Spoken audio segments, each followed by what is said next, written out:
से ग्राइंडिंग करदे तापर गोटे छोट पात्रे काढ़ीदेव काढ़ी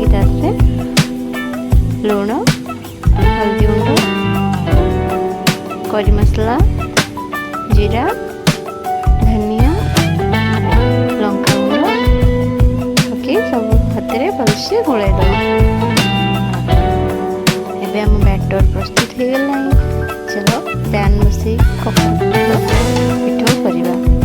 अब पैन भी गरम हो गला। मुझे सोरिष तेल यूज कर रिफाइन तेल भी यूज करेंगे। हम फूल को बैटर डिप करके तावा रे पके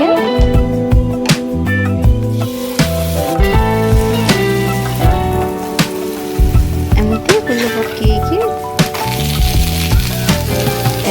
देखते कितने बढ़िया भाव में फूलटा हो कलर भी चेंज हो बढ़िया देखा।